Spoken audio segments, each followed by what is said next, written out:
impulse to compose these dialogues. You know what? I should read it, but he doesn't need to apologize to me. Democritus, bring the stranger. Bring the stranger. Let us see how he is put together. I smell one goodish ingredient, but the compound is newfangled, yes, and ill-mixed. Alcibiades, you can't possibly send him at this distance. Not even a dog could. For a Christian, he is rather well-washed. Democritus, before you contradict an old man, my fair friend, you should endeavor to understand him. The stranger might be as clean as a river god, who cannot live out of running water, and I should not be prevented from discerning the odor of his thoughts. Your barbarians, I know, have no proper regimen. The few bathe too often out of luxury or fussiness, perhaps in steam or in hot water, and the many never bathe at all. Thus those who wash among them are quite washed out, and yet the sodden smell of them is perceptible and most unpleasant. But it was not of their soft bodies that I was speaking, but of their rotten minds. Did you never hear that a philosophy can be smelt? Alcibiades, you are in your laughing mood. Democritus, impudence! Am I a jester or a sophist like your pop-eyed Socrates? Do I study to tickle the fancy of young fops with midnight drinking bouts and myths and mock skepticism, in order to confirm them in the end in all their guardroom prejudices and ignorance? Know that I am a scientific observer. Philosophies diffuse odors. Alcibiades, it will take a long argument to prove it. Democritus, what has argument to do with truth? True knowledge is nothing but keen sensation and faithful remembrance, penetrating to that fine texture of nature which your fluent talker cannot stop to see. The soul is a fluid, finer and warmer than air, yet somewhat viscous, and capable of retaining or renewing the most intricate and mighty motions.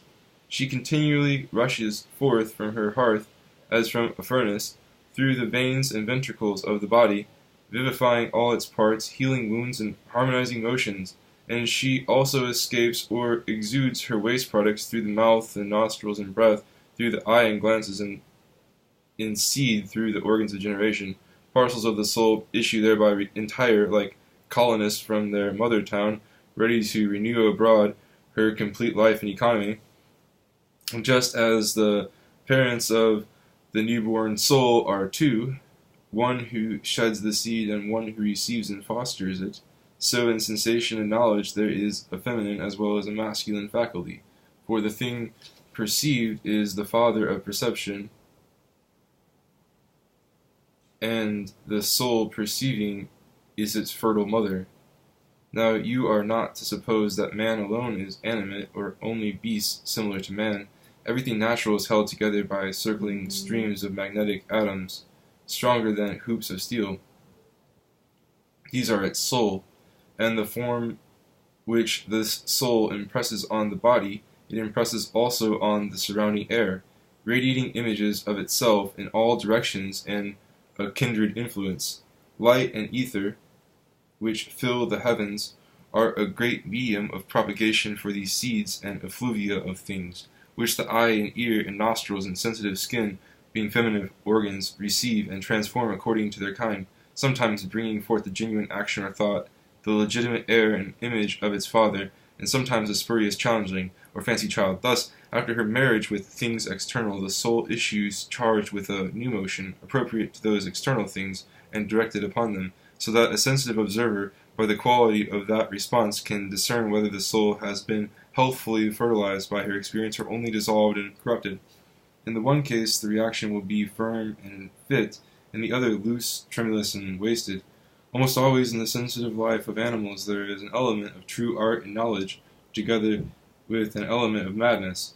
When the inner heat of the body is excessive, which heat is but rapid and disordered motion, actions and thoughts are bred too hastily, without attention to things.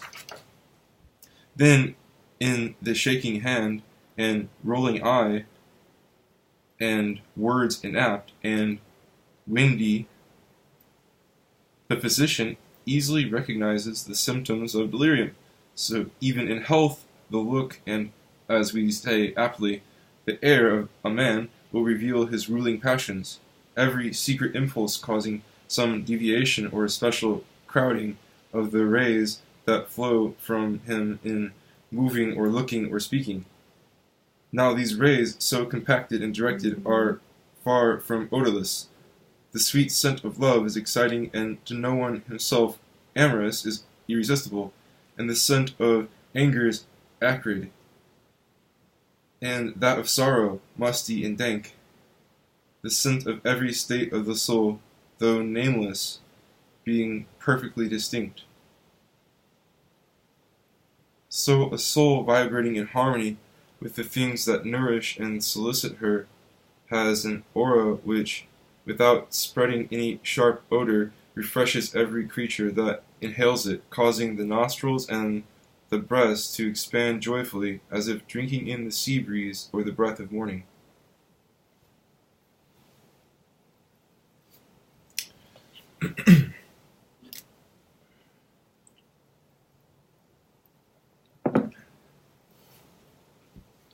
When, on the contrary, the soul issues from the eyes or lips turbid and clotted by virtue of the distorted imprints which she bears of all surrounding things, she also stinks, and she stinks diversely according to the various errors which her rotten constitution has imposed upon her. Hence, though it be a delicate matter and not accomplished without training, it is possible for a practised nose to distinguish the precise quality of a philosopher by his peculiar odor, just as a hound by the mere scent can tell a fox from a boar. And when the hound of philosophy is keen, this is a surer method of discerning the genuine opinions and true temper of philosophers than are their own words, for these may be uttered by rote without self-knowledge, or made timidly conformable to fashion or policy, whereas the trail which without intention a mind leaves in passing through the air is a perfect index of its constitution. Alcibiades. Since you despise argument, pray prove your doctrine by experiment. Smell me and describe my philosophy. Democritus. In your case, I can perceive nothing at this distance. Alcibiades, letting his curly hair almost touch the great white beard of Democritus. There, is that near enough? Democritus. Now I inhale a whole perfumer's shop full of scents, but no intellect. Alcibiades. Has this sorry stranger, then, a stronger intellect than mine, that you smell it a furlong off, while mine at 3 inches is imperceptible? I discard your philosophy, vain sage, and pronounce it a delusion. Democritus. The million have already rejected my discoveries for the same excellent reason. Their conceit is offended, and they refuse to be cured of madness by acknowledging themselves mad. As for the stranger, odoriferous virtue is not proportional to the mass of the radiating substance, and his intellect need not be greater than yours merely because it carries further. A single skunk, by emitting a little fluid, will qualify a space further than a herd of elephants, and one he-goat browsing amid the crags of the Acropolis will neutralize from certain quarters the whole agora full of voting Democrats. Alcibiades. Vain excuses. You are none the less caught and convicted in pretending that you smell ointments in my hair. False impostor, I have not put on anything for 2,000 years. Democritus.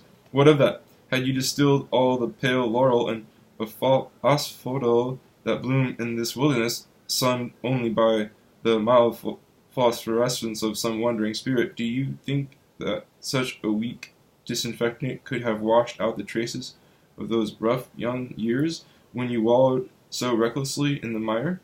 Indeed, you have not even taken that precaution, but trusted to sheer time to erase every vestige of the truth. What is time? That which to your sleepy sense seems a long lapse and empty is brief and full of the economy of nature, who has other measures than a fool may find by counting his fingers. To a good eye you would appear still dyed and spotted with every vile pigment and nasty oil with which you have ever beautified yourself, whether on skin or hair. Dionysius. 'Tis fortunate that in granting us immortality the gods have granted it also to all the ornaments of our life, and that the fragrance of youth envelops our spirits even in this twilight world. Had fate in making me a phantom forbidden me to wear a phantom crown, and still to wrap me in the semblance of the silks of Tartary, I should have frankly declined to be immortal, and would have sunk by preference into the common dust, like a man of no eminence. Happily, the mind is not more stable than its possessions, and as our pleasures fade, life itself fades with them into nothingness. Aristippus. As for me, I am not aware of having faded. A subtler influence is sufficient to stimulate a subtler organ, and I live as merrily here on wind as I did in Sicily on cakes and onions. There can be nothing more positive than a pleasure, though it be felt by a ghost. Alcibiades. And so you can actually smell the old stuff. Democritus. Perfectly, and a very musty combination of stale perfumes it is, and so powerful that it would entirely overwhelm and smother the sweet emanations of intellect. I will not say in you, but even in Empedocles or me or Leucippus, had we ever defiled ourselves with such decoctions. Alcibiades, you pretend to rail and to denounce my former habits, which were more refined than yours, but I see by your smiling that you are insidiously laying the flattery on me thicker than any unguent, in the vain hope of converting me to your extravagant opinions. For if you could not smell my intellect, what would follow? Surely not that I have none, since I am notoriously intelligent, but rather that my mighty intellect is all of that purest sort, which, as you have explained, reacts with perfect propriety on everything, and is deliciously inodorous. Democritus. We shall see. Science has means of penetrating to the most hidden things. Come to me on another day, when there is a high wind blowing. It will drive the coarsely streaming essences of your apothecary all in one direction, which I will avoid, but the effluvia of mind, if any, are far more subtle than air, and cannot be swept aside by its currents, but continue to radiate in all directions, even as the light, without being deflected, cuts through any wind. Thus the scent of your intellect will reach me to the windward of you, separate and unalloyed, and may destiny make it sweet. Then you shall know yourself far more surely through my olfactory sense than you ever could by ignorant reasoning and quibbling, after the manner of Socrates. Dionysius. By my royal authority, venerable Democritus, I forbid you to abuse Socrates, whom the divine Plato, my dear friend and chief of idealists, acknowledges for his master. Democritus. By your royal leave, chief of dissemblers, I deny that you have any authority, or that Plato ever was your dear friend, or that the doctrines of ideas which he purloined from Socrates is at all precious to you, or more than a pretty fable or play upon words. Not that I am an enemy to idealists, though they be all sworn enemies to me. For I am a friend of nature, and nature is not an enemy to anything that she breeds. Vegetables, too, insofar as they think at all, are dreamers and idealists, and neither nature nor I have any quarrel with vegetables. What can be sweeter than the souls of flowers, which neither defend their own being nor assert that of anything else? There are human souls also of this innocent sort, which, though highly scented, are far from offensive, because, like flowers, they diffuse their odors idly, not pretending to describe anything truly, and therefore distorting nothing, but freely disseminating their harmless fancies like smoke curling in wreaths. Such are the minds of poets and of our voluptuous friends here, Aristippus and Dionysius, and it would be a dull sense indeed that did not perceive their aroma. But blooming is not knowing, and roses and cabbages should not be founders of sects. Your true idealist is rightly convinced that he beholds nothing but spacious and vanishing objects, products of his own substance projected outwards by illusion, and with every puff of his humours, his dream of a world is transformed in his mind's eye. Dionysius, without intending it, you confirm the doctrine of the divine Plato, that the liver is the seat of inspiration. Democritus, I rejoice in that agreement, all the more that if that saying, as usual, was inspired, it was not the politic Plato who uttered it in his waking mind, but his honestly dreaming liver that uttered it for him.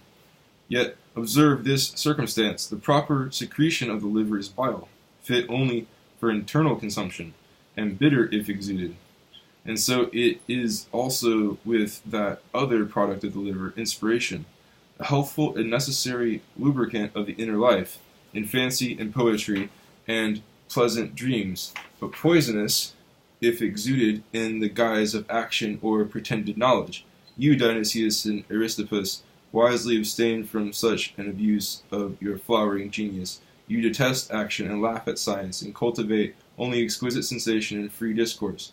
For this reason I find much pleasure in your merry company, without cruelly investigating an opinion which, in an unguarded moment, you may seem to adopt. Would that your masters, Socrates and Plato, had been as wise in this as their disciples.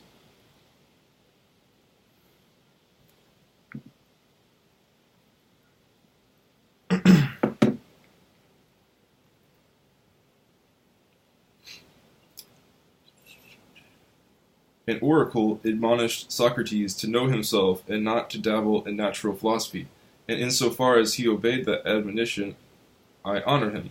For by self-knowledge he understood knowing his own mind, or thoroughly discerning what he meant and what he loved, whereby he framed maxims excellent for the legislator and fixed the grammar or logic of words. But when forgetting the oracle he averred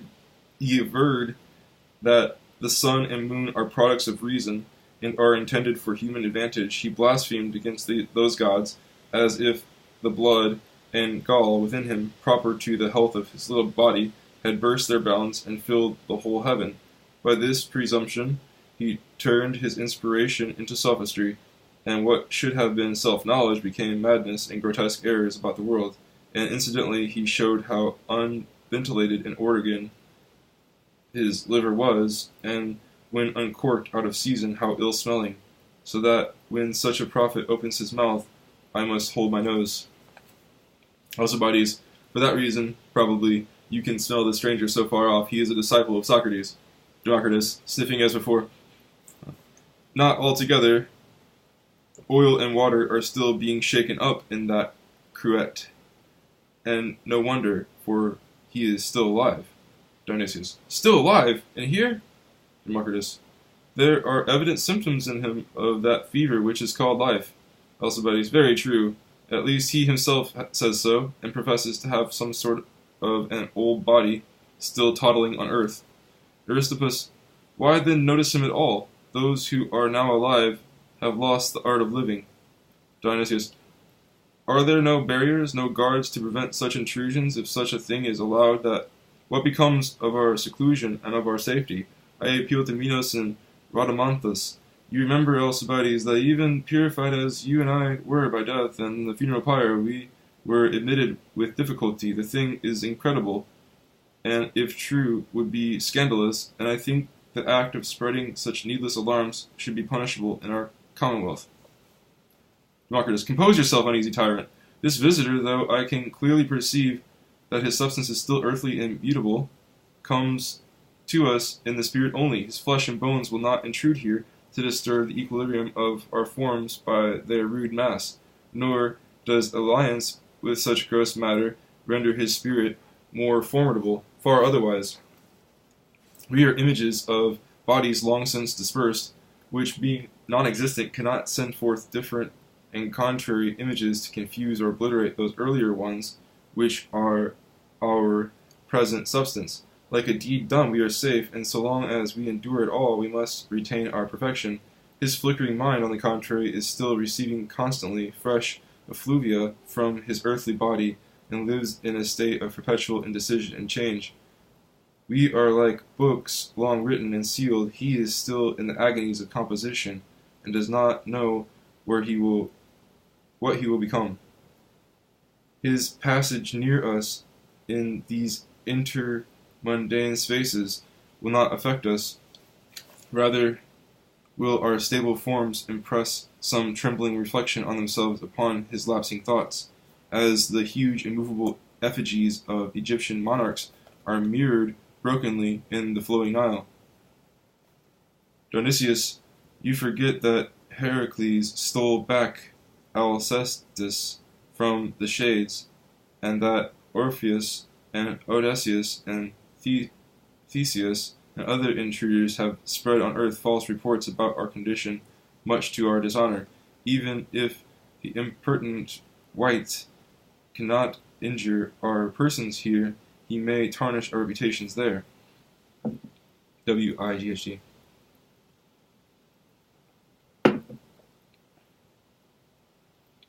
And who knows if by some enchantment or by lying promises he might not entice someone of us to relinquish his fair place in eternity and escape once more into the living world. Consider the disgrace of that, as if a man by magic should be turned again into a crying and kicking child. Democritus, how many absurdities can prejudice pack into a few words? You quote the poets as if their fictions were science. You assume that the opinions of mortals can honor or dishonor us, and you dread that life may call you back, and that time may reverse and repeat itself as if it stammered. But indeed you are a people of the poets, and I must not grudge you the thrills of your fantastic tragedy. Alcibiades, why may not Homer and the other poets actually have visited these regions in spirit, as the stranger is doing today? But not being philosophers, they shrank from eternity, and depicted our state as shadowy and sad, whereas it is neither sadder nor merrier than material existence, but only safer, being but the truth of that existence, whatever it may have been. As for this stranger, far from disparaging our condition, he professes to envy it, and slips in thus among us whenever he is able, in order to assimilate his form of being as much as possible to ours. Aristippus, in that he is wise. I always dwelt in foreign republics in order to escape the plagues of citizenship, and following my illustrious example, the stranger exiles himself from earth, in the hope of finding elsewhere more peace and better company. But good company requires a sound wit to enjoy it, and the only maximum for pilgrims is to make merry on the way, for the journey's end may prove disappointing. Is he happy here? Alcibiades, he is civil enough to say so, but I suspect that in his heart he is a sort of poet or idealist. The truth, though he may frigidly assent to it, leaves him weary and cold, and all he asks of the world, be it here or in the realm of mortals, is that it should suffer him to compose a picture of what, to his mind, it ought to have been. Democritus, if that be the quality of the stranger's thoughts, let him approach no nearer. Wave him away, Alcibiades. Wave him away. Alcibiades, see how when caught napping you betray the hollowness of your pretenses? You can smell his philosophy only when I report it to you in audible words.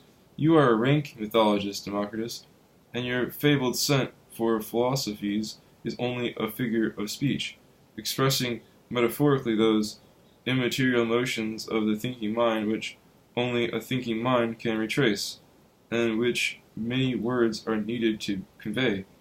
In saying this, which I declare to be a brief but unanswerable exposure of your fallacies, I have proved not only that I possess intellect much vaster than the stranger's, which goes without saying, but also, though before uttering this truth I will retreat to a safe distance, that my scent for philosophies is more sagacious than yours. Democritus, laughing, ha ha ha. You hardly believe what you are saying, and yet you are right, quite right. The physician knows madness in one way. He collects the symptoms of it, the causes, and the cure.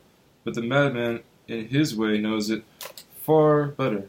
The terror and glory of the illusion, which, after all, are the madness itself, are open only to the madman, or to some sympathetic spirit as prone to madness as he. Any madcap may mimic a clown's antics, cleverly taking the mad words out of his mouth and telling him what he might be fool enough to think before he has been fool enough to think it. Such is the art of sophists and demagogues and diviners, an art which perhaps Socrates has taught you, because though he inveighs against it in others, he is eminent in it himself.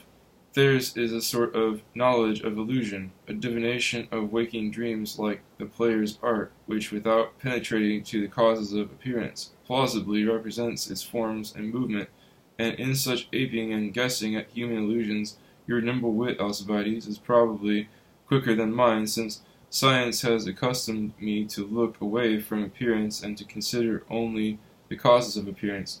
Now in the sphere of causes, illusions, and dreams are nothing but streams of atoms. Words, too, in systems of philosophy and the realm of substance are nothing else. And when a word or a dream or a system of philosophy having first taken shape in one soul is by the multiple currents in the ether transmitted to another, this second soul repeats and mimics the dream or word philosophy native to the first, and in the sphere of illusion may be said to understand it, but neither the soul first begetting that fancy nor the soul repeating it knows anything of that stream of motions which is its substance. Only the sharp nose of science can follow that ethereal trail.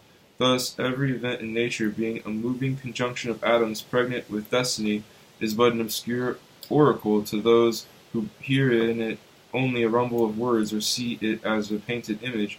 In their ignorance of nature, they must piece out each shallow appearance with some shallower presumption, and they are still dreaming when they interpret their dreams. In crowds, the poor busy lunatics run down daily to the agora to gather rumors and gossip and to fortify their madness with that of the majority.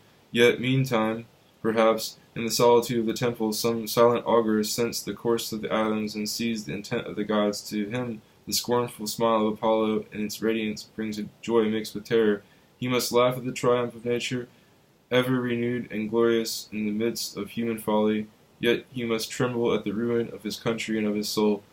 Thus, in the sphere of nature, the whole life of mind is a normal madness.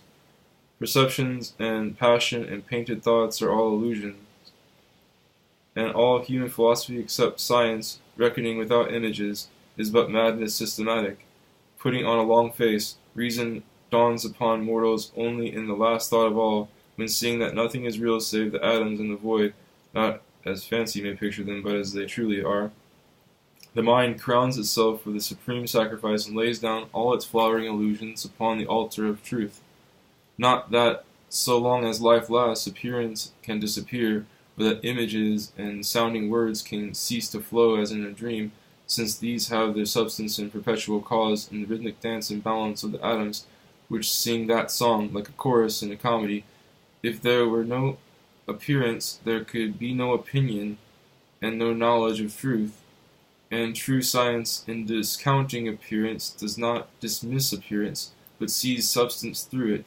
For the face of truth cannot be unveiled to mortals by any novelty or exchange of images, but only when in some deep and contrite moment of understanding the mask of ancient illusion becomes transparent altogether, loses its magic without losing its form, and turns into disillusion. Accordingly, if in calling me a mythologist, you, clever rascal, had a playful desire to vex me, you missed your mark. It is not easy to vex the lover of nature. He is already well aware of his own inevitable frailty, and entirely expects that young monkeys, naturally more foolish than himself, should mock him in their wantonness. Believe me, Alcibiades, I would rather have you rail than lisp. Socrates was a bad master for you. By preaching virtue and abstinence he filled you with admiration for his doctrine, but you went on lisping, and were every day softer and more corrupt. Cajolery and eloquence and argument simply propagate prejudice, to which alone they appeal, whereas the truth, if a man saw it, would make him silent. I was indeed a mythologist in saying that philosophies smell. Scent is only an appearance to me. A philosophy is only an appearance to the philosopher, and neither can one appearance be a quality of another, nor can any appearance be a part of the substance which produces it. There is a motion of atoms in the sophist and a motion of atoms in me, yet these pure motions, dreamer that I am, I call and feel to be a foul odor in him and a rising displeasure in myself. What madness is this, that when a plain reality is before me, I behold not that reality, but an appearance wholly unlike it? Yet the night was appointed for dreams, and myths are the joy of children. Let us not quarrel with fate, but as the myths of Greek poets are truer to nature and sweeter to a healthy mind than the myths of the barbarians, so may the dreams of one philosopher be sweeter and saner than those of another, and with this wisdom I am content to be sober and frank in my folly. Alcibiades, you have magnanimously rewarded my gibes with a profound answer which they did not deserve.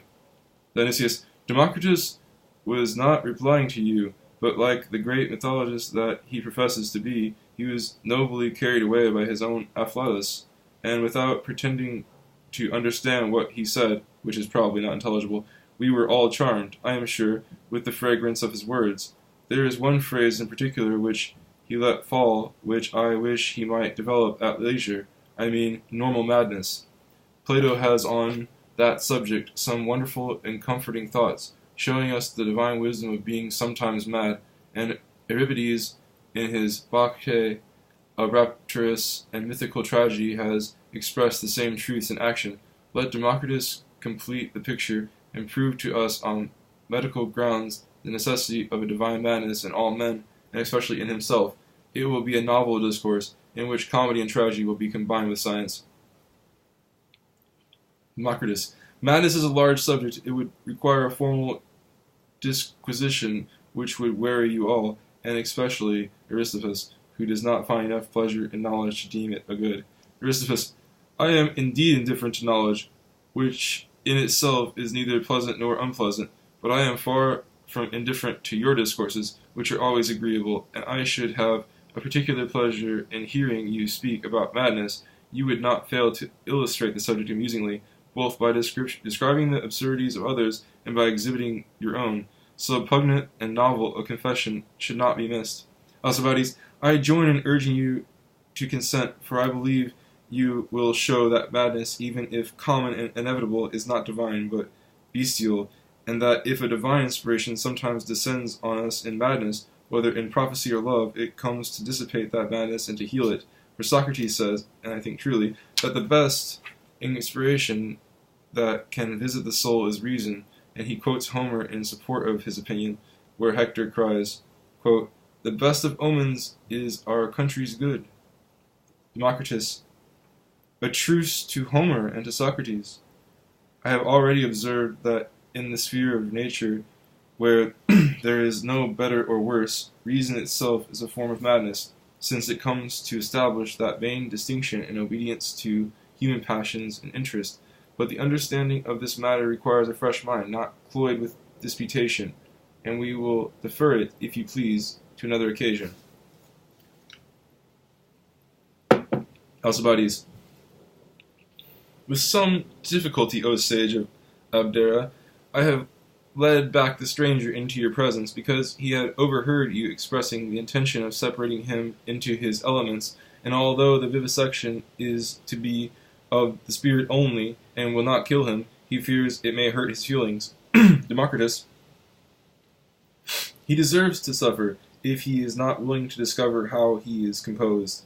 A philosopher cannot wish to wear a mask in his own eyes or in those of the world, nor can he be ashamed of being what he is, since the scorn or the praises of men are but unsubstantial opinions, foolish and only important to themselves, and he knows that he too is a part of nature, entirely explicable and necessary. The stranger. In this, as in much else, venerable sage, I am your convinced disciple, and neither ashamed to be what I am, nor averse from knowing it.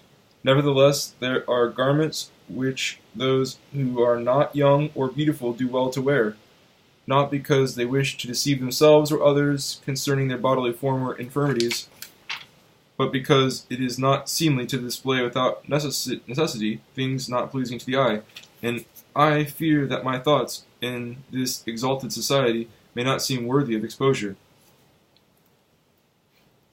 Democritus. Be reassured. I know that Alcibiades is already your friend, and if Dionysius or Aristippus, who are frivolous wits, should mock you in an unmannerly fashion, they shall be severely rebuked and restrained by me. To the physician, the diseases which the vulgar call loathsome, and the animals which they call reptiles and worms, are all worthy of attentive study, and even if you seemed a monster to human convention, to the eye of science you would be neither ridiculous nor unexpected. Stranger. No, but I might be commonplace and unimportant, and therefore better left in the shade. Democritus. You would not have found your way into this placid heaven if you did not love the light. And if you love the light, why should you fear it? Let me observe at once, in order to encourage you, that in one respect you are no ordinary person, since you are my disciple. Superstition is as rife in your time as it was in mine. The vapors of vanity exuding from the brain, if blown away here, must gather there into some new phantom for fools to worship, and it requires courage to stand alone. smiling at those inevitable follies and recognizing the immense disproportion between nature and man, and her reptilian indifference to her creatures. They are of her own substance indeed, which must return to her undiminished, and meantime she spawns them without remorse at their hard and ephemeral fortunes. Even her favors are ironical, and if she lend anybody strength, unless it be the strength of reason, it serves only to prolong his agony, and enable him to trample more cruelly and obstinately on all the rest. The severity of reason in disabusing us of these vain passions shows true kindness to the soul, nor is it a morose severity, but paternal and indulgent towards every animal pleasure. For nature is nothing but the sum of her creatures, and laughs and rejoices in them mightily when they are beautiful and strong. Of these triumphs of nature in us, true philosophy is the greatest, by which she understands herself. You, in becoming my disciple, have tasted something of that purest joy, and not only have become in that measure excellent and unassailable, but any morbid or rotten parts that may remain in you by accident should be objects of indifference and cold observation to you, as not portions of your free mind, and if by my help you can disown and extirpate them, you will never again have cause to blush or to tremble, I will not say before men, but before the gods and the decrees of fate. Much less need you tremble before us here, who are but shades and wraiths of the thinnest atoms. We shall be grateful to you even for your vices. They will have the savor of the living world, which the gods love to inhale, and in you we shall see a specimen of the fauna, curious if not beautiful, that flourishes today. Stranger. I am afraid that even in that capacity I am not worth dissecting. I have been a stranger in all my dwelling places, and I should hardly have strayed into this sanctuary if I had been a man of my own time. Democritus. You are mistaken. Small differences at close quarters seem to you great. In reality, you are but one leaf in the tree. That you should turn for comfort to our pallid sun is no wonder. All your souls are in the dark. You have bred a monstrous parasite that envelops you and cuts off your own sunlight. How astonishing this tree of yours looks at a distance, the giant of the ages with its crown of unheard-of tentacles, like streaming grasses, spreading far into the ether. But on inspection, what a flimsy marvel it all is! How sterile and unhappy!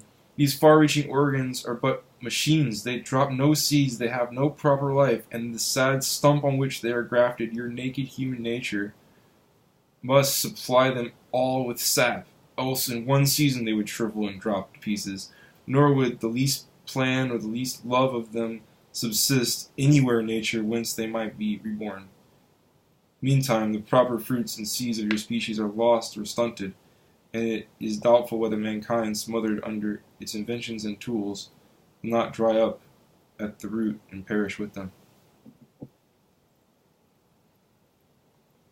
The stranger. I do not think so.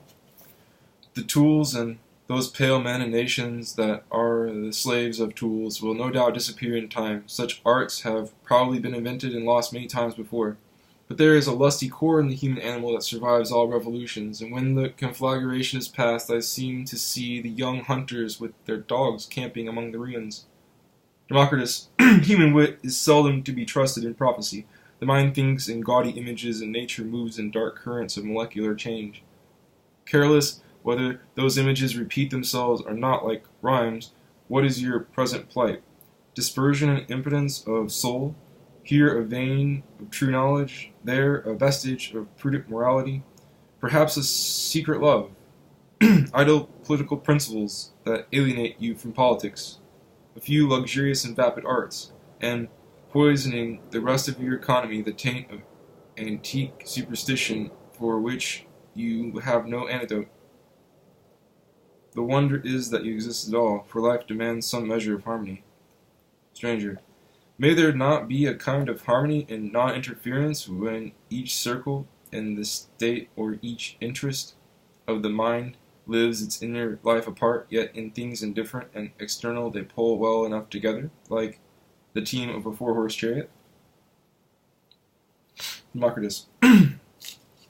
4 horses are by nature 4 separate bodies, which only the reins and harness have yoked together, whereas in a well-ordered city or in a living mind all the parts form one system by a vital necessity, unless indeed, as seems to be the case with you, that mind or that city is not a living unit at all, but a colony.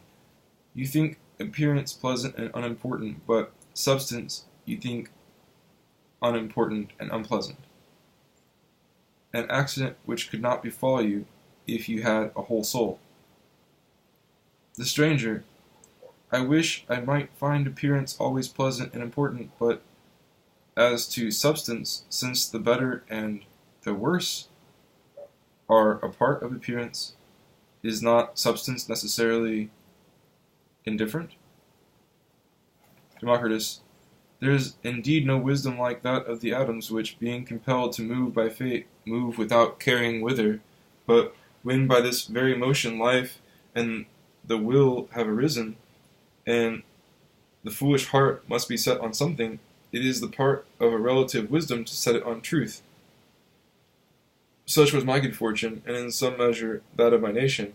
Now circumstances have condemned you to be all your lives students of error, of sensation, fiction, fancy, and false philosophies, but all of which your spirits, if not deceived, have been sadly bemused. You are content at best to salute the truth from a distance, with a facile gesture. You have never delved in her garden or eaten her wholesome fruits. And if ever she opens her divine lips and vouchsafes to address you, you begin to mumble to yourself some old canticle till you fall asleep. Stranger, is not the truth about error a part of the truth? Can the living, whose whole life is a dream, know any part of it? Democritus, the dreamer can know no truth, not even about his dream, except by waking out of it. If you spin one dream to explain another, as do your talking philosophers, how will you ever come out of this labyrinth? The physician, who is the only veritable soothsayer, will inquire concerning your diet and the causes of your dream, and will perhaps dispel those vapors. There is no other truth to be learned from dreams, and the science of them is also medicine.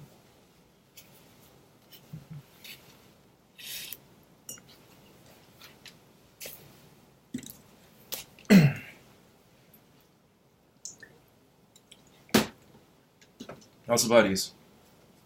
When I was a child and learned Homer by heart, I became, so to speak, his pupil in my dreams, and that was a benefit to me, because some dreams are better than others, and Homer's are the best. The stranger has had many masters of that kind, and he may have learned the truth about them merely by comparing one with another, and all within the realm of dreams, perceiving which was best. That is a truth about them, as it seems to me, more important than their causes.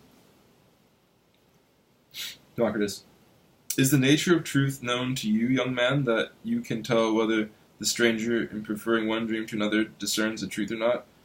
Are you not both of you habitually employed in jesting and scoffing and making fanciful speeches? How many times for once that you mention the atoms and void, do you not mention beauty? Alcibiades, beauty, as Socrates would prove to you if you would listen, is the truest of things. Democritus, nonsense. Beauty is a fleeting appearance, and though the stranger, wiser, I admit, in this respect than either you or Socrates, knows that it is an appearance, he nevertheless cherishes it more than reality. Such is the mixture of waking and dreaming, of health and rottenness, in his composition. Stranger, can the surgeon's knife, Democritus, separate appearance from reality? Democritus, no, indeed, and I am far from blaming you for seeing the beautiful, when the atoms passing in clouds before your eyes, or through the ventricles of your body, waft the scent of beauty upon you. It is not your fault that they do so. I too must see colors in the flowers, and must hear the sweet warbling of the fountain or the flute. But when I see them, I mock them, and when I hear them, I remember faithfully the true causes of sound, because, though I am alive and must behold appearances, I am sane and can know reality. But you, my friend, are too often delirious. and though that is a frequent accident in fever and in dreams, it is a disgrace to a professed philosopher and a nuisance to a man of sense. Stranger, I confess that sometimes the fair vision intercepts my reason, and the passers-by point at me in derision for standing amazed at nothing in particular and seeing gods in the commonest creatures. It is as if the light of sense were a divine medium on which the moving matter of things could make no other impression than to evoke their eternal forms. Democritus. I know, moonstruck in the sunshine. It is a bad symptom. Alcibiades. Is this circumstance of being subject to pleasant trances the only disease that you discover in the stranger? Democritus. Not at all. Out of the consideration to a guest, I have begun with the least obnoxious. Sensation is in itself a symptom of health, coming when the body passes from rest to appropriate action, and a trance is but the momentary suspension of this action, the tension which prepares it alone remaining. And in a lazy man, whose actions in any case are slow and trivial, such suspension makes no great difference. Yet a philosopher cannot be subject to trances with impunity. Dwelling fondly on images, he very likely will say to himself that they are not only lovelier than substance, but somehow surer and more exalted, and who knows what metaphysical nonsense he will presently be talking about them, as if inspired.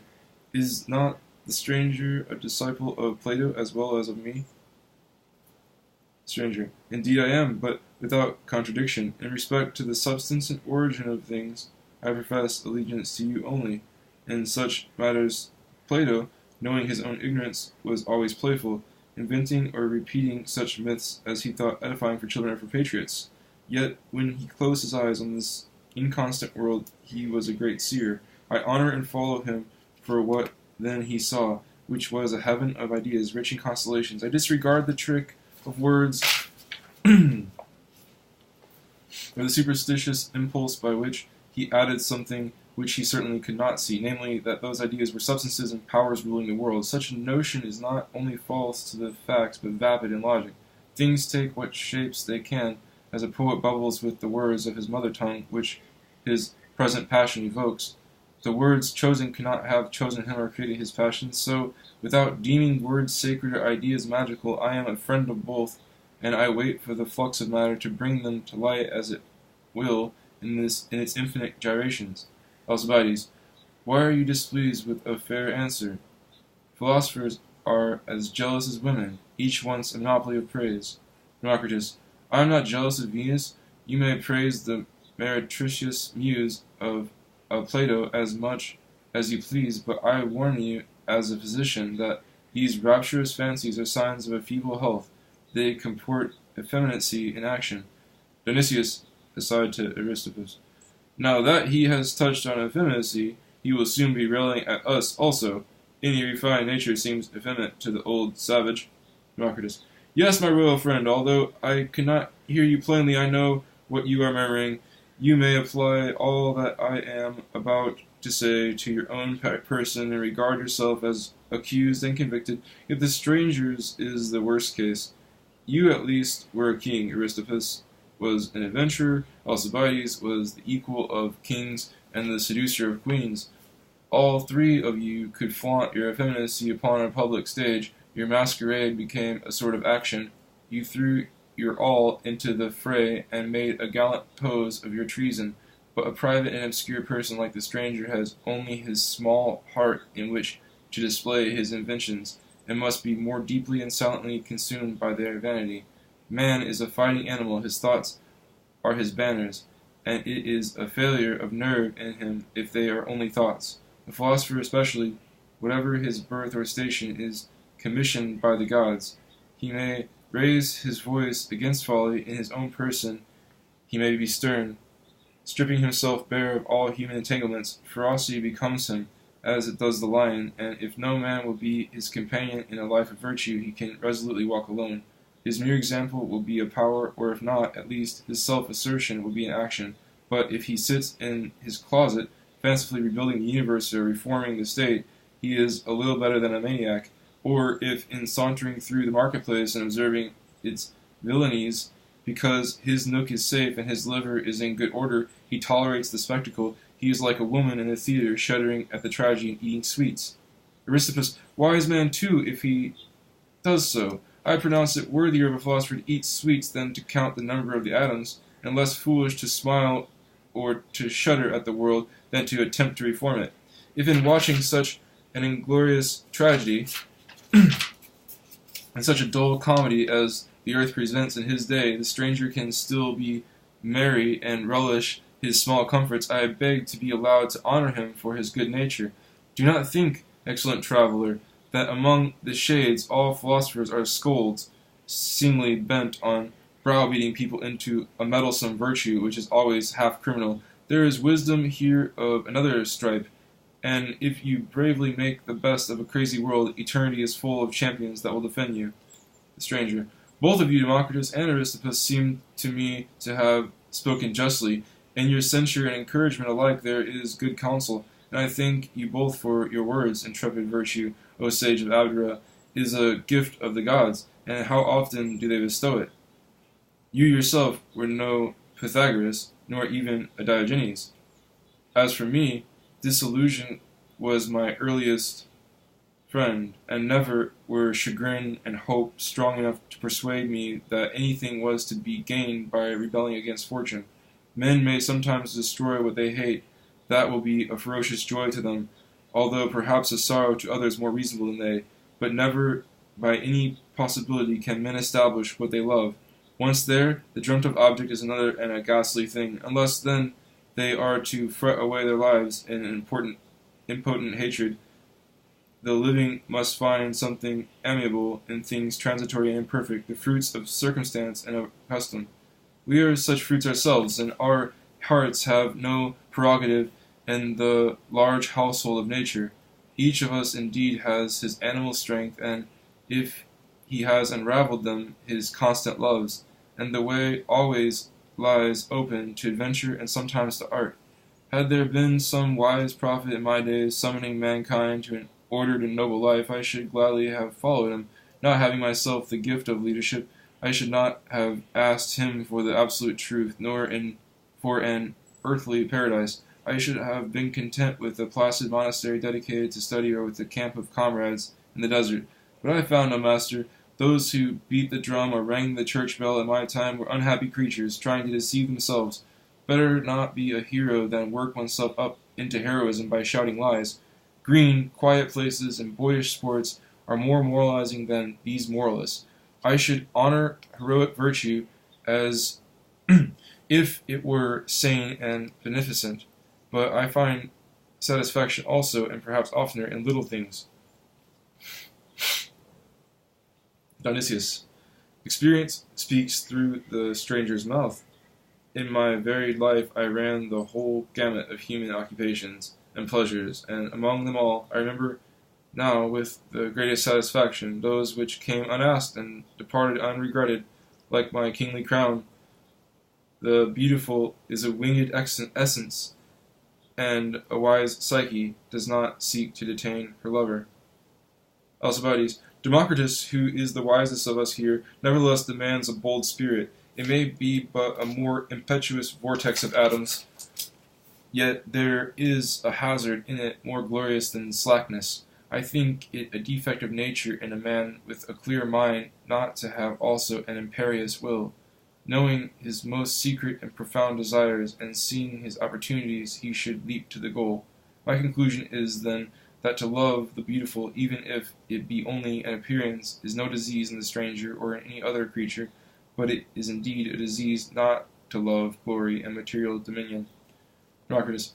Disease is a word employed conventionally. It has no meaning in nature. Neither the stranger nor a dead dog suffers any corruption, if his present state or immediate promise be the standard for his perfection. Happy they if they relish their fate. I was speaking of a philosopher whose perfection is set on knowledge of the truth and on friendship with nature. The stranger admits that nothing is beautiful in itself, yet he cultivates the illusion that many things are beautiful.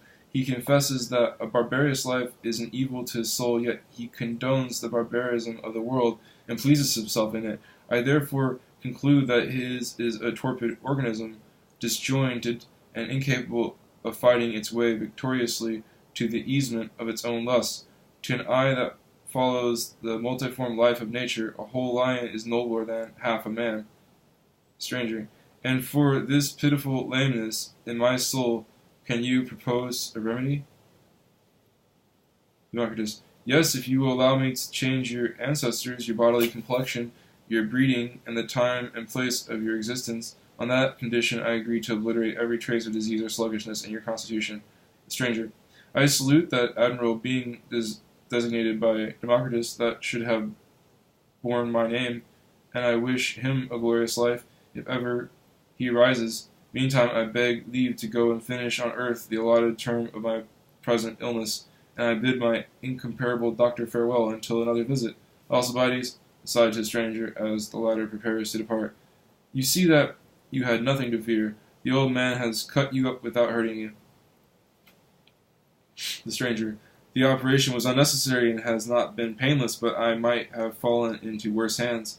It is a new form of health to be inured to disease, and in that sense, like a true wonder-worker, this physician has sent me away cured.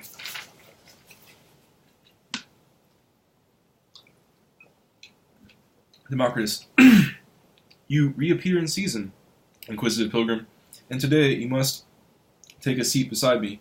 These young men are compelling my hoary philosophy to disclose the cause of all the follies that they perpetuated when alive.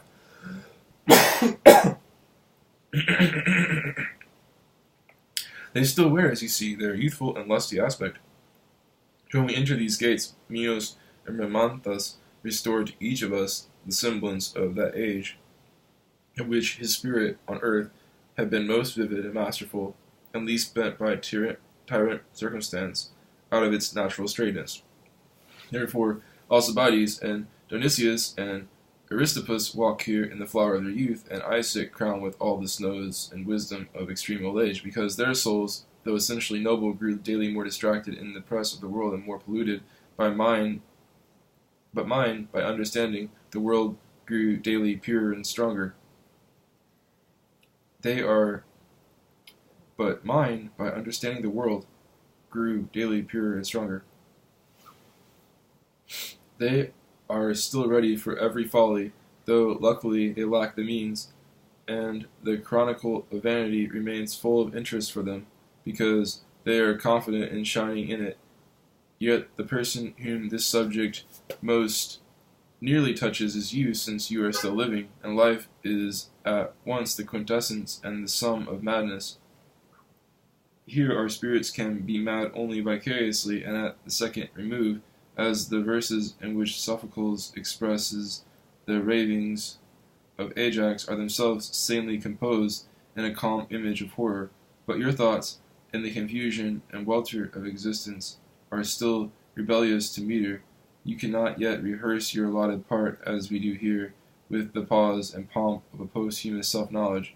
My discourse on madness, therefore, will not only celebrate your actions, but may open your eyes, and I assign to you on this occasion the place of honor as nearest of kin to the goddess Mania, who today presides over our games. There is little philosophy not contained in the distinction between things as they exist in nature and things as they appear to opinion, yet both the substance and its appearance often bear the same name, to the confusion of discourse. So it is with the word madness, which sometimes designates a habit of action, sometimes an illusion of the mind, and sometimes only the opprobrium which a censorious bystander may wish to cast upon either. Moralists and ignorant philosophers, like Socrates, of whom women and young men often think so highly, do not distinguish nature from convention, and because madness is inconvenient to society, they call it contrary to nature, but nothing can be contrary to nature, and that man should shriek or see wild visions or talk to the air or to a guardian genius at his elbow, or should kill his children himself when the thing actually occurs is not contrary to nature, but only to the habit of the majority. The diseases which destroy a man are no less natural than the instincts which preserve him. Nature has no difficulty in doing what she does, however wonderful or horrible it may seem to a fancy furnished only with a few loose images and incapable of tracing the currents of substance. And she has no hostility to what she leaves undone, and no longing to do it. You will find her in 1,000 ways unmaking what she makes, trying again where failure is certain, and neglecting the fine feats which she once easily accomplished, as if she had forgotten their secret. How simple it was once to be a Greek and ingeniously human, yet nature suffered that honest humanity to exist only for a few doubtful years. It peeped once into being like a weed amid the crevices of those Aegean mountains, and all the revolving eons will not bring it back. Nature is not lovesick. She will move on, and if to the eye of passion her works seem full of conflict, vanity, and horror, these are not horrors, vanities, or conflicts to her. She is no less willing that we should be mad than that we should be sane. The fly that prefers sweetness to a long life may drown in honey, nor is an agony of sweetness forbidden by nature to those inclined to sing or to love. Moral terms are caresses or insults and describe nothing, but they have a meaning to the heart and are not forbidden. You may, therefore, without scientific error, praise madness or deride it. Your own disposition and habit will dictate these judgments. A weak and delicate animal like man could have arisen only in an equable climate, in which at all seasons he might hunt and play, and run naked or gaily clad according to his pleasure. He therefore at first regards the Hyperborean regions, where summer and winter are sharply contrasted, as cruel and uninhabitable. Yet if by accident or necessity he becomes hardened to those changes, he begins to think his native forest pestiferous and fit only for snakes and monkeys. So it is also with the climates of the mind. Every nation thinks its own madness normal and requisite. More passion and more fancy it calls folly, less it calls imbecility. Of course, according to nature, it possesses no fancy and no passion is not to possess too little. To possess no fancy and no passion is not to possess too little, and a stone is no imbecile, while to have limitless passion and fancy is not to have too much, and a drone among bees or a poet among men is not a fool for being all raptures. In the moralist, aspiration is free to look either way. If some gymnosophist sincerely declares that to move or to breathe or to think is vanity, and that to become insensible is the highest good, and that it abolishes illusion and all other evils, to him I object nothing. If starkness is his treasure, let him preserve it. If, on the other hand, Orpheus and Pythagoras or Plato, having a noble contempt for the body, aspire to soar in a perpetual ecstasy, and if, with their eyes fixed on heaven, they welcome any accidental fall from a throne or from a housetop as a precious liberation of their spirits, fluttering to be free, again I oppose nothing to their satisfaction. Let them hug Icarian madness to their bosoms, as being the acme of bliss and glory. What, Aristippus and Dionysius, are you so soon asleep? I confidently expected that you at this point to applaud my oration, but sleep on if you prefer dreams to an understanding of dreams. Perhaps you others, whose wits are awake, may ask me how, if in nature there be nothing but atoms and motion, madness comes to exist at all. I will not reply that motion and division are themselves insanity, although wise men have said so, for if division and motion are the deepest nature of things, insanity would be rather the vain wish to impose upon them unity and rest. For by sanity I understand assurance and peace in being what one is, and in becoming what one must become, so that the void and the atoms, unruffled and ever ready, are eminently sane. Not so, however, those closed systems which the atoms often form by their cyclical motion. These systems are automatic, they complete and repeat themselves by an inward virtue whenever circumstances permit. Yet, even when circumstances do not permit, they madly endeavor to do so. This mad endeavor, when only partially defeated, may restore and propagate itself with but slight variations, and it is then called life. Of life, madness is an inseparable and sometimes a predominant part. Every living body is mad in so far as it is inwardly disposed to permanence when things about it are unstable, or is inwardly disposed to change when the circumstances being stable, there is no occasion for changing. That which is virtue in season is madness out of season, as when an old man makes love, and Prometheus or Alexander attempting incredible feats is a miracle of sanity if he attempts them at the right moment. So much for madness in action, inevitable whenever the impulses of bodies run counter to opportunity, but life, both in its virtue and in its folly, is also expressed in fancy, creating the world of appearance. In the eye of nature, all appearance is vain and a mere dream, since it adds something to substance which substance is not, and it is no less idle to think what is true than to think what is false. If ever appearance should become ashamed of being so, gratuitous, and like an old gossip should seek to excuse its garrulity by alleging its truth, neither the void nor the atoms would heed the excuse or accept it. Are they, forsooth, insecure that they should call upon that sleepy witness to give testimony to their being? Their being is indomitable substance and motion and action, and to add thought impalpable and ghostly is to add madness. Indeed, fancy, as if aware of its vanity, makes holiday as long as it can. Its joy is in fiction, and it would soon fade and grow weary if it had to tell the truth. The heroes of the Iliad, instead of doing a man's work in silence, like honest Adams, love to recite their past exploits and to threaten fresh deeds of blood. Had they respected reality, they would have been content to act, but they must prate and promise because they live by imagination. If their boasts are lies, as is probable, they are all the more elated. These fools might also have perceived their own idiocy if they had merely described their actions, saying, quote, I am standing on 2 legs, I am hurling a spear, I am running away, I am lying flat and dead on the ground. The truth, my friends, is not eloquent except unspoken. Its vast shadow lends eloquence to our sparks of thought as they die into it. After all, there was some sense in that nonsense of Socrates about the sun and moon being governed by reason, for they go their rounds soberly without talking or thinking.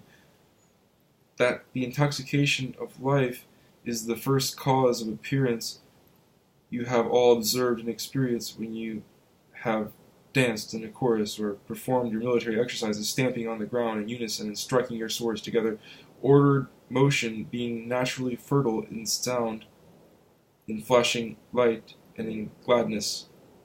Such appearances in the safe and liberal life of a god would not be deceptive, since a god need not be concerned about his own existence, which is secure, or that of other things, which is indifferent, and he is not tempted to assert falsely, as men do, that sound and splendor and gladness are the substance of those things, or of himself.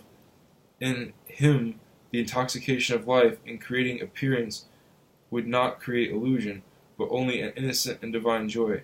Accordingly, when the voice of a god traverses the air, the burden of it is neither true nor false, only the priest or the people, anxiously interpreting that oracle according to their fears and necessities, render false or true by their presumption such scraps of it as they may hear. The god, however, was not mindful of them, but was singing to himself his own song. This divine simplicity of nature is ill understood by mortals, who address everything to their mean uses and vain advantage, whereby in the struggle to lengthen their days a little they will fill them with distraction.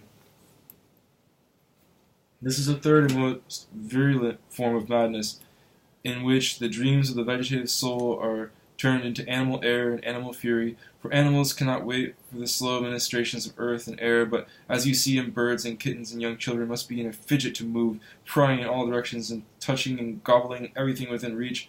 This is their only entertainment, for they have lost all fine inner sensibility, and their feelings and fancies arise only when their whole soul is addressed to external things of which they are necessarily ignorant. For what can a simpleton know of the streams of atoms actually coursing about him? His mind is furnished only with feelings and images generated within, but being distracted by the urgency of his lusts and fears, he takes those images and feelings for pleasant lures or fantastic and stalking enemies. Thus, whereas locomotion by itself would be unconscious and fancy by itself would be innocent and free from error, fancy married with locomotion, as it must be in the strife of animals, begets false opinion and wraps the naked atoms in a veil of dreams.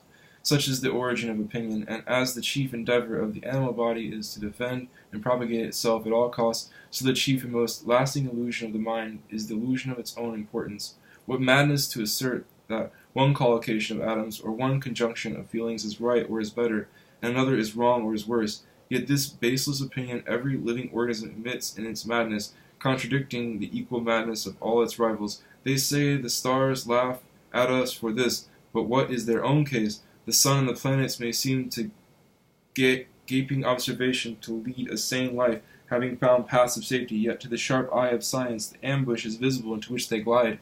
If they think themselves immortal gods, and feast and laugh together as they revolve complacently, they are mad because a sudden surprise awaits them and the common doom.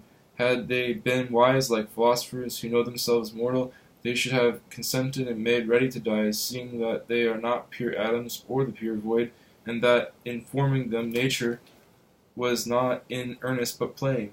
They would have done well to laugh if they had laughed at themselves, for those who will not laugh with nature in her mockery and playfulness turn her sport first into delusion and then into anguish.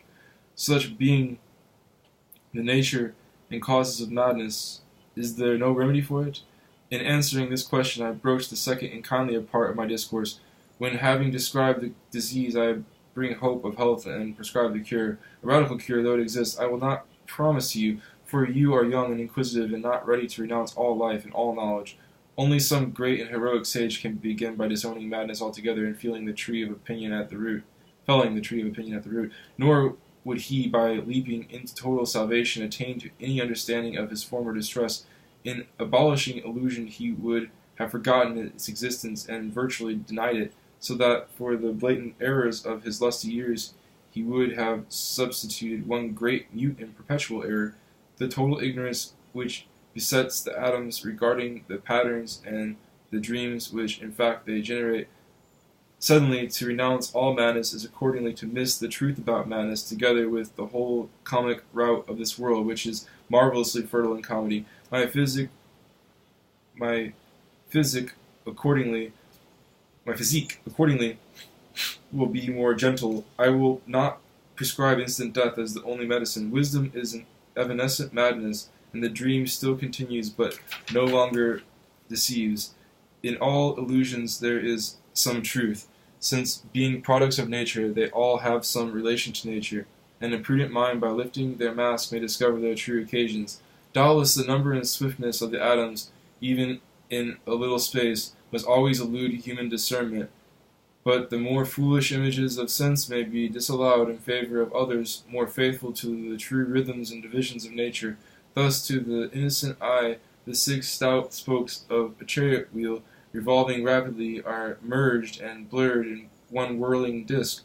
But the philosopher, though no less subject than other men to this illusion, on seeing the disk will remember the spokes, and in all his fevers and griefs will be mindful of the atoms. His forced illusions will not deceive him altogether, since he knows their cause, and it is in his power, if the worst befall, by a draught of atoms artfully mingled, to dispel all his griefs and fevers forever. Meantime, in the interest of human life, without inquiring into its ultimate vanity, a conventional distinction may be drawn between madness and sanity.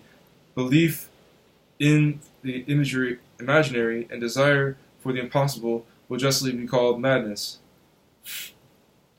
But those habits and ideas will be conventionally called sane, which are sanctioned by tradition, and which, when followed, do not lead directly to the destruction of oneself or of one's country. Such conventional sanity is a normal madness, like that of images in sense, love and youth and religion among nations. 2 protecting deities, indeed, like 2 sober friends supporting a drunkard, flank human folly and keep it within bounds. One of these deities is punishment and the other agreement. The very madman chokes, starves, runs into the sea, or having committed some fearful rape or murder is sentenced to death by the magistrate. Even if harmless, he is tied with a chain and dies like a dog in his kennel. Punishment thus daily removes the maddest from the midst of mankind. The remnant, though their thoughts be in their homely way still dull or fantastic, then plod on in relative safety, while the unhappy souls whom punishment has overtaken rest from their troubles. For no sooner has the system of atoms forming an animal body lost its equilibrium and been dispersed in death, than no pain or fancy or haggard hope subsists in that system any longer, and the peace of indifference and justice returns to the world. And if here or in the memory of men some echo of that life reverberates, it rings without anguish, the note once sounded repeating itself perpetually, pure and undisturbed. This is the good work which punishment does daily, healing and harmonizing the worst of follies. Yet before dying in the arms of punishment, madness may be mitigated and tamed by agreement, like a young colt broken in and trained to gallop in harness. The automatism of life, which is necessarily spontaneous and blind, may be adjustment with its occasions. May by